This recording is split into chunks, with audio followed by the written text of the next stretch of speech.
I now see. No, but my message today is about seeking and finding. And kind of what that entails. And so, in the spirit of seeking and finding, I have hid something in this room that I want you guys to try and find. So, the rules is there are no rules. There are no rules. I've hidden something in the room, and the only rule is there are no rules. Except you can't ask me. Well, if you guys can't find it, then I'll give you a clue. Well, see, what if I find a dirty tissue? Did you find a dirty tissue? No, it's not a dirty tissue. You gotta find out what it is. All right. See, that's good. See, like you're using the rule of no rules. So I will give. Yeah, you can get up and look, and I will give you a clue. It has. No, don't give him a clue. It has monetary value. Well, in that case. That there is a damn. It is not a pickle. That was the obvious place. Huh? Let's see, playing bass back here.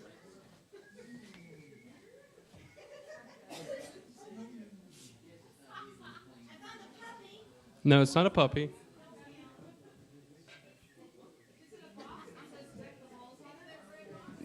Very close, but no. Actually, that was very far from what it is.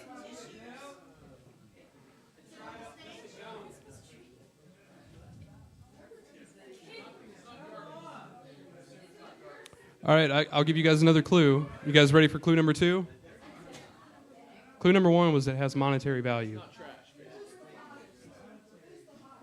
Who's the hottest? I'm not going to answer that question. All right, here's clue number 2. On this particular piece of paper, there is a U.S. Treasury signature on it.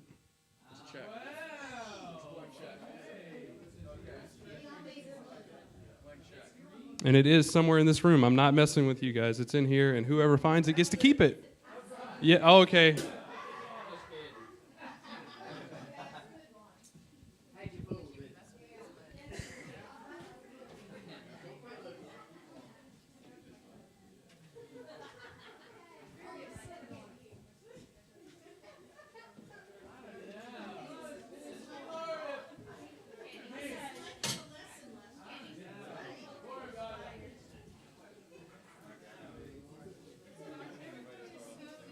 Yeah.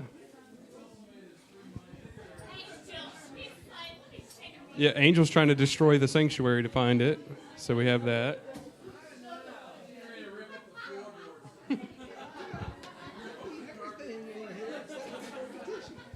No, I said that clue number 2 was that it has a U.S. Treasury signature on it.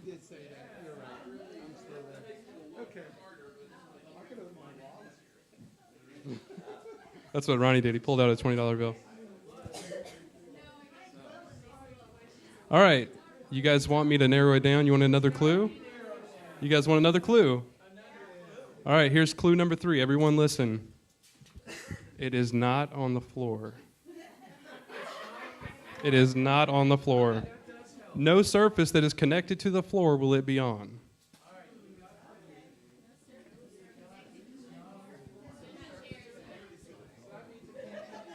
That means nothing on the stage.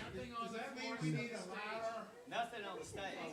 Not necessarily. Okay, because it's connected. But the walls are not connected? Is that what you're saying? The walls are not connected. I'm not using those as connected pieces to the floor at this time.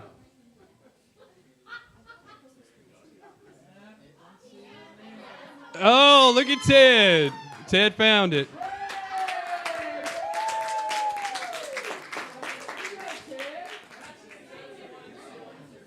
What?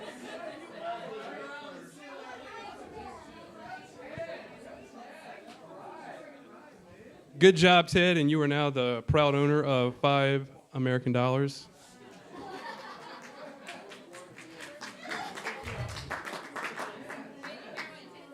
What? There you go. All right, so I hid that in here this morning at around 10 o'clock. And so you guys have been walking around, you've been doing everything, and no one has seen it at all.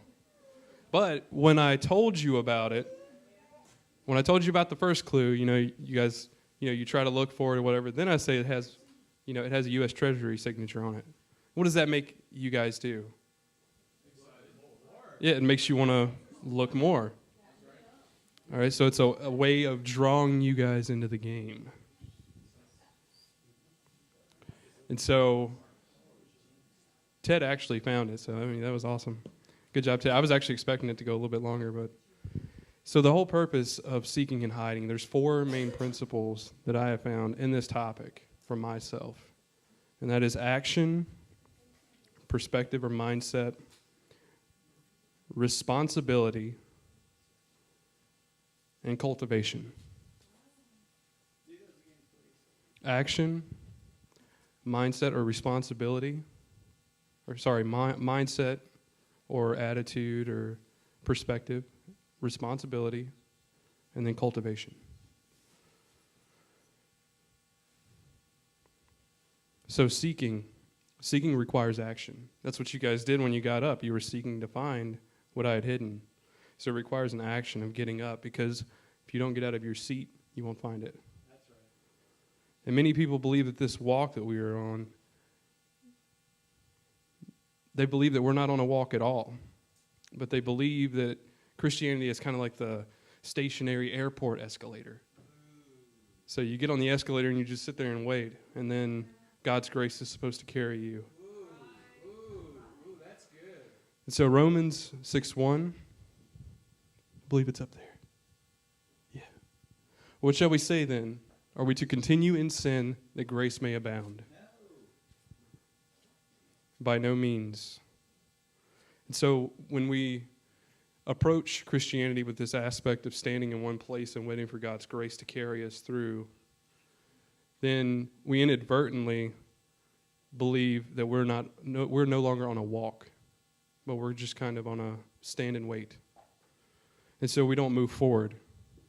We have the illusion that we're moving forward, but at the same time, we're just standing still in one spot. Every time we sin, according to this, and this is just something that I believe, it's almost like you're causing Jesus to be crucified again. And so grace should not be the central part of our relationship, as far as grace leads us to salvation, but we should not use grace to carry us from destination to destination. With my generation, they expect that if they don't want to do something or take care of their responsibilities, then someone else will. They rely on other people to clean up their messes, such as organizations or governments. Parents. I mean, you can keep going. I mean, the list is endless. But seeking requires action on your part. It's an action verb. So why do we expect the things of God and the kingdom to fall out of the sky and hit us in between the eyes? If this is your relationship with God, then we have gone wrong somewhere. And I'll put it this way. If you have a child and your child isn't growing, wouldn't you be concerned? Like Liz, if you take your child to the doctor and they say your child's lost 2 pounds since the last visit. Exactly. You would freak out. And that's what we do, because this relationship that we have was a gift that was given to us, and there was a great price that was paid to give it to us. Yes. And I think a lot of times we take that for granted. And I'm just really trying to get your gears going and try to get you into this whole motif of seeking and finding. All right, so 1 Chronicles 22, verse 19. 1 Chronicles 22, verse 19. Pastor John always said that when you have a Bible verse, you should repeat it 3 times, like 1 Chronicles 22, chapter 19. Verse 19. So, now set your minds and hearts to seek the Lord your God. Amen. Arise and build the sanctuary of the Lord God, so that the ark of the covenant of the Lord and the holy vessels of God may be brought into a house built for the name of the Lord. So the house to be built, the holy vessels of God may be brought into the house built for the name of the Lord. So, in our relationship, it's based on us seeking Him. So we're locked into this epic game of seeking and hiding, where He goes and He hides something, and then He wants you to find it. So the things that we do are meant to be found. The things that He hides for us are meant to be found. So our relationship is based on seeking Him. So to think that our relationship is centered around accepting Him and then only talking with Him before you die is a crazy notion. That's what my father did. My father didn't find Jesus until 2 weeks before his death. And that's tragedy. It's beautiful, but it's also a tragedy. Yes, it is. God is not something that we should be content with using like a crutch. He should be a part of every decision and thought. And in this verse, building the sanctuary is like preparing your soul so that the presence of God or the ark can be brought into the temple, which is your body. And it all requires action. It requires action on your part. And so we have to be active. The second thing is your perspective or your mindset. Perspective in the Bible is why some died. It's why some people were saved. It's why some people were healed. It's easier than ever to be confined to your own echo chamber, which means that you surround yourself with other people and ideas that confirm yours, and you never see anything else other than that. That's really easy in today's world. This is dangerous because we desperately need a change in perspective. We need to get out of our echo chambers and start talking to others, even if we think they're wrong. The most dangerous part about this is that if your perspective doesn't change, then you don't either. We don't evolve. You can't find what you're not looking for.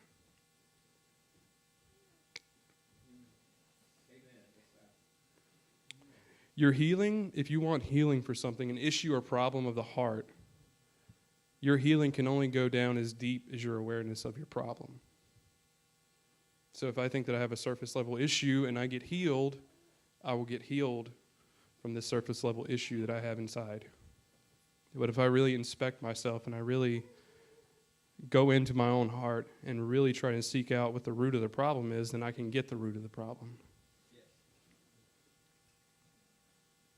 If someone wants to find God in this book that is evil and murderous, then that's exactly what they'll find. If someone wants to find a loving Father that cares about your well-being, then that's what you'll find.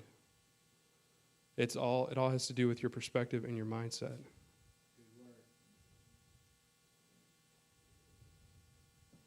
That's why we were designed to have others around us. We were designed to have others to influence our perspective, our mindsets, our attitudes. We have others around us that keep us on the right track. You know, one of the worst punishments in prison is solitary confinement. That's right. It's because they're punishing you with something that you were completely not designed for. No human being is designed to be alone. That's why there's male and female. We were designed to be with each other. We were designed to be together. Have you ever thought about the friends that you have who are on antidepressants? Have you ever thought about, older people who their spouse has died, or, all of the mass shooters? The one things that they have in common is antidepressants. And most of the time it's because they have no friends. They have no one around them. They have no one around them to change their minds or to show them that their perspective isn't the right one or a good one.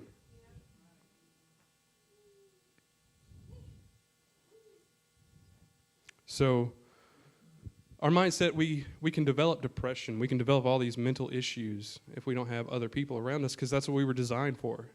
We were designed to have others around us so that they can keep us in check. All right, so you guys have heard in Luke chapter 17, verse 11 through 19.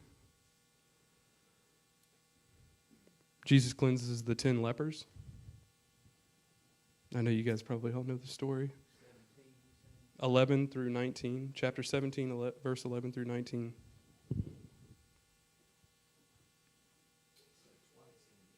Yeah. Luke chapter 17. Well, I saw all the eyes, so. Luke chapter 17, verse 11 through 19. And on the way to Jerusalem, he was passing along Samaria and Galilee. As he entered a village, he was met by 10 lepers who stood at a distance and lifted up their voices, saying, Jesus, Master, have mercy on us. And when he saw them, he said to them, Go show yourselves to the priests. As they went, they were cleansed. And then one of them, when he saw that he was healed, turned back, praising God with a loud voice. And he fell on his face at Jesus' feet, giving him thanks. Now he was a Samaritan, and Jesus answered, Were not 10 cleansed? Where are the 9? Was no one found to return to give praise to God except this foreigner? And he said to him, Rise and go your way, for your faith has made you well. Now, as you guys probably know, the word well here is the word sozo. So that means that this man not only was healed, but he was also saved and delivered at the same time.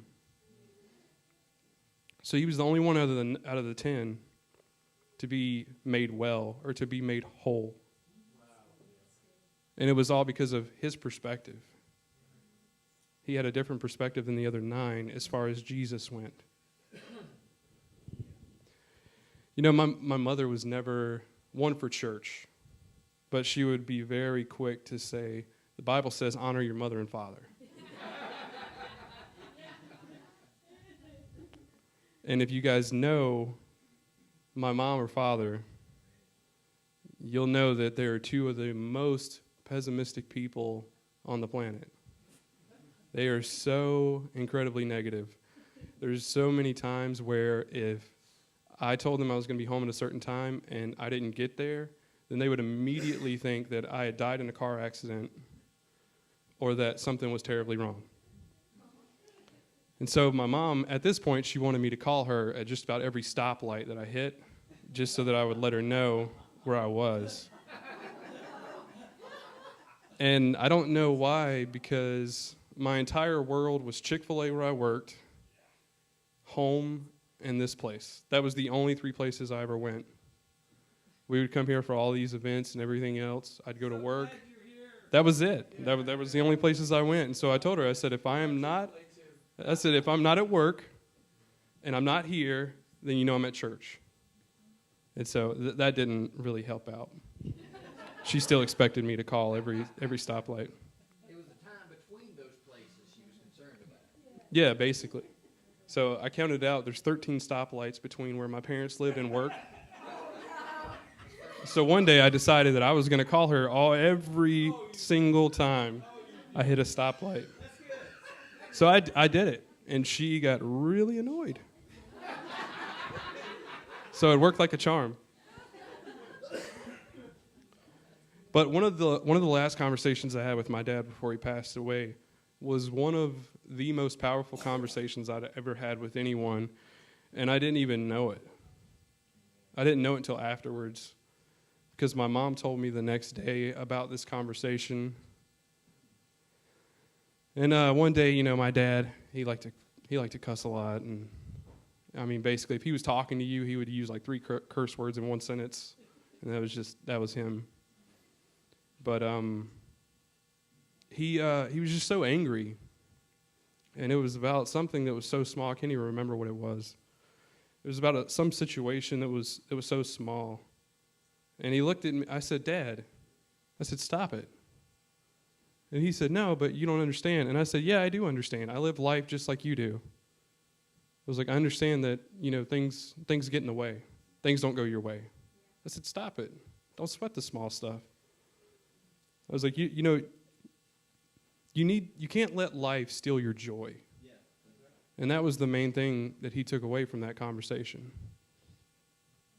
And so my mom reminded me the day after he died, the morning after, she said, your dad told me that when you left that day, he said, Wanda, what am I doing with my life? Which is my mom's name's Wanda, sorry. He said, what am I doing with my life? It's a shame that my son has figured out how to live life, and I haven't yet. And she said, did you notice the past couple of months before he passed away how he was changing? He was more optimistic. He didn't let things get to him. And he said it was all you. He said he was trying to change himself because he knew that in your life you had found the positivity, you had found the joy of life. That was your perspective. And he wanted to desperately change so that his perception would change. And so I said, yes, I noticed. And she said it was all you. He changed from a lifestyle that he held on to for 52 years, and all it took was one conversation with a relationship that he clung to. He didn't receive a major revelation that changed his mind. It was simply just the pain of staying the same outweighed the pain of change. And I believe it was this change that ultimately led to him getting saved. He got saved about 3 months later, and Pastor John came over, and we actually baptized my father the day of his death. And when we baptized him, he became unresponsive. And, you could shake him, you could hit him, he wouldn't wake up. Right after, he said, I love you to the kids when they walked out and got on the bus. And then Pastor John came over, and he asked him, do you want to get baptized? He said, yes. Yes, I do. And that was literally the last thing that he said. That was it. And he was unresponsive after that. But he really got a chance to change the way that he felt about things. And if you guys know my dad, that's a miracle. That is an absolute miracle. So I say it's a tragedy, but it's one of the most beautiful things I've ever seen because, I didn't get to pray with my father. I didn't get to stand with him on the issues that are going on in my life. But I know that he's in a better place. God is good. All the time. All right, the third thing is responsibility. And I'd like to go to James chapter 1, verse 22. James chapter 1, verse 22. And for you guys who haven't heard, James chapter 1, verse 22. Yeah.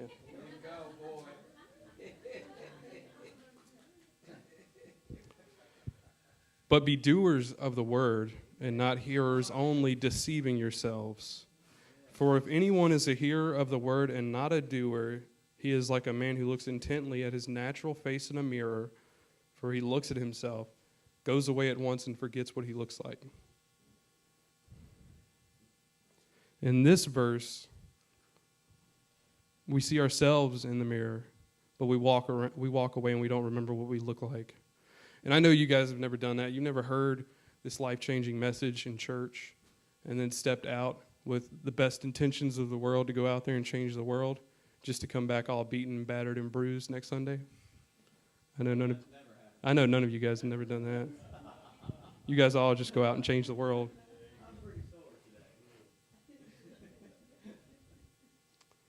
But we have a responsibility for every decision that we make, for the content of our character and the health of our souls. We are kings and queens. Did you guys know that? You know you're a king? You know you're a king? And she's a queen?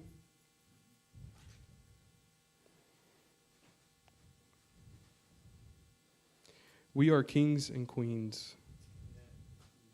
That took a long time for me to understand that. We have responsibilities. And like every great king and queen, they understand that they have a higher duty to others around them, or responsibility. But today, people wonder how they can devoid themselves of responsibility at every corner. I mean, just listen to the latest political cycle, or all the nastiness you read on social media, or, abortion. I believe that it's basically a way of getting out of responsibility. When Elizabeth and I were going through premarital counseling, we had to read this book called Things I Wish I Knew Before I Got Married. What? It's a very good book. But in this book, it assumes that you are a young, engaged couple that are so enthralled with love that you completely forget about the responsibilities of life and adjusting to the new married life. And they are so right. Because when you're in love, you're not thinking, oh, who's washing the dishes tonight? Or, oh, who's going to wash the clothes? Or who's going to vacuum? You don't think about any of that. You're like, our love will carry us through. But we realize that we actually have to get stuff done. We have to be parents. We have to be husband and wife. Yeah, we have to be responsible, not only for ourselves, but the place that we live in, our communities. So washing dishes, washing clothes, not getting angry with each other in the small things. How to communicate with each other in a loving way, because once you start having all these arguments about who's going to wash the dishes, who's going to wash the clothes, you got to communicate that in a loving way. So they assume this. They assume that you're young and naive, and you didn't think about these things, and they were very right. Even after reading the book, we kind of forgot everything, and we still had all of these situations that we had to get through one at a time. Yeah, I still have the book at home. We did not go past the surface level things that we entrusted to each other. We thought that we prepared for the responsibility that we had towards each other as a married couple. We had to do it the old-fashioned way, and we had to take it situation by situation with no help from a book, because we had completely thrown the book out the window.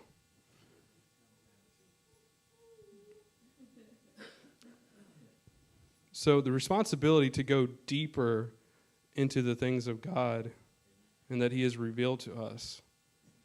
The revelations we get from God are like onions.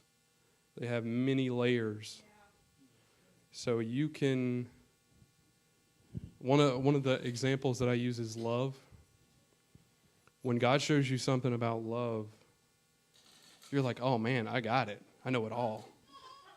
And then as soon as you say that, something else comes along and you realize that there's a deeper level of it. And then before you know it, you're 65 or 75 and you're on your deathbed and you're still learning about it. So these things go so much deeper than what we think they do. We have the responsibility when we hear the word to meet these revelations with a pick and a shovel and to start digging. And that's the only way that we are going to get through the revelations in our life and the only way that we're going to grow spiritually.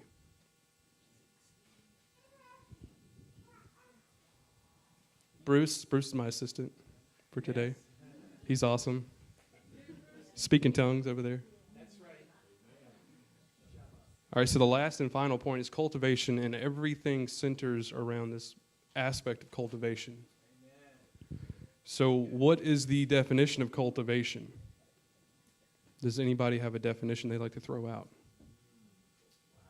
I bet you everyone would have a different definition. Nurturing.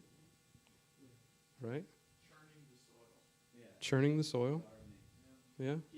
You got one, Tim? Cultivation? Doing everything you have to do to grow something. Everything you have to do to grow something. All right, well, the actual definition, and I'm going to read all of the definitions, is to prepare and use for the raising of crops, to loosen or break up the soil, so Danny was right, to foster the growth of, to improve by labor, care, or study, to further or encourage, to seek the society of, or to make friends with. So cultivation is one of the most important things that we can do in our own lives and the lives of our families. Cultivation is for the heart what farming is for the land. We have to be aware of the seasons and conditions that go in our heart, just like we do when we plant crops. We have to be aware of the soil and the nutrient content. We have to pull the weeds. We have to get rid of the rocks. We have to search out the things of God. And there's a domino effect. You get a revelation that is meant to encourage you and develop you, and it leaves you wanting more. And so then you see God in a different way, and then as you get to know God more, you get to understand yourself more, because the Spirit of God is inside of you. And then this revelation has become the thing that sustains you for a season. Spiritual abundance comes with you recognizing the season that you're in. You putting in the time to weed and work the soil of your heart. If you're a farmer and you don't weed or till the ground, then what happens?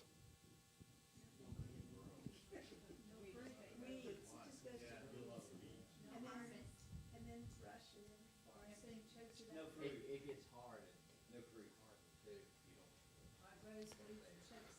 Yeah, so if you're lucky at all, you might get something if you're lucky, but most of the time you're not even that lucky. Spiritual cultivation is the most important thing to focus on because we need to grow. And if you don't, then you seriously need to ask yourself, if you don't see any spiritual growth within yourself, you really need to ask yourself a tough question. You need to ask yourself if your Christianity has become ineffective. Have you become ineffective? Every decision and choice in your life is meant to make you look more like Jesus. That means every obstacle, every barrier, every problem, it's meant to bring you all the way back around into this direction of looking more like Jesus. And Matthew 13, chapter 13, I'm going to go with a parable, but I'm not judging you guys, okay? Because Jesus Christ, when he's... Well, no, when Jesus Christ spoke in parables, it was a form of judgment. So I am not judging you guys whatsoever. I'm just repeating the story. Matthew 13, verse 3.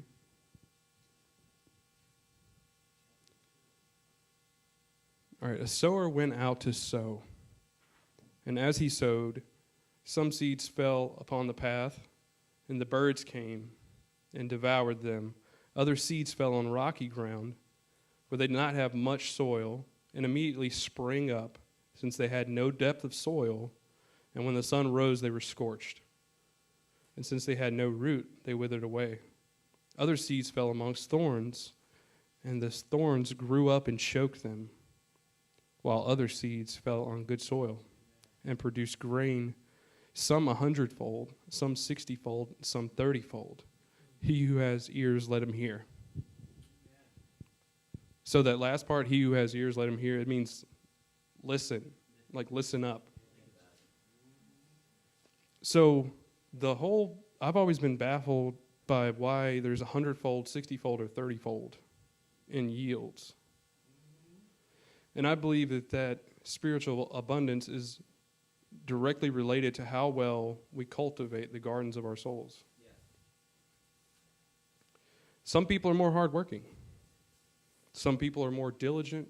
Some people are more consistent.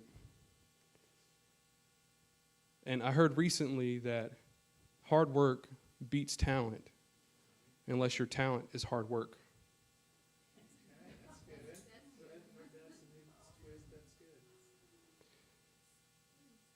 So this whole process of spiritual growth, it takes time, it takes consistency, it takes diligence, but at the same time, it takes some hard work. I mean, you guys can ask Pastor Frank, you guys can ask Pastor John. I mean, they don't just sit around and pray for a minute and a half on a Saturday afternoon, and then they have their message on Sunday, and all come from that 1 minute and 30-second prayer. I mean, it takes hard work, and I'm sure when you guys were younger, it took a lot of hard work to develop. So when I first met Elizabeth, and I really love this story because I like to brag on my wife because she's amazing at what she does, but when I first met her, she was in a bind as far as her business. She just started a business in town, and this business was less than a year old, I believe, right? Less than a year old. And she didn't really have the clientele to, have a full schedule. So she had to work in the mall, and that's where I worked, in the mall, and we didn't know each other work there. So she worked at Joann Fabrics part-time, that way that she could make ends meet with two jobs. And so when I started hanging out with her, everywhere we would go, she would take business cards. And when I would go and try on a shirt in Belk, she would go up and down every single fitting room, and she would throw like 8 business cards in each one. When we went out to eat, every bathroom, she put business cards in the bathrooms. Everywhere we went, she even gave me a stack of business cards to hand people when I met them. And this is when we were dating. And so she's a very hard worker, and she left her business cards just about everywhere. I don't think there was one place, like everybody has one of those cork boards where you can go in and pin your business card to it. I think she'd have like her business cards would be like taking up most of the real estate on those cork boards, while everyone else would have like maybe one in the center, and then hers would go all the way around it. But by the time we were married, she had so many clients that all the new clients that she had would be put on a list to where she would call them if anyone canceled throughout the day. She's very talented, but it's the hard work that has made her successful. You don't need to be talented. You don't need to listen to every Bill Johnson podcast that comes out or every Derek Prince message. You don't need to be holier than thou. The only thing that we need to be successful is to diligently seek him, and the rest will fall into place. Amen. And so with that, I am finished, and I would like to pray. Let's do it. And then I will hand it over to Pastor John, and he can do what he will. Sure. Praise God. But I just want to say this quick prayer, and I would like you guys to repeat after me. It's very quick, very quick.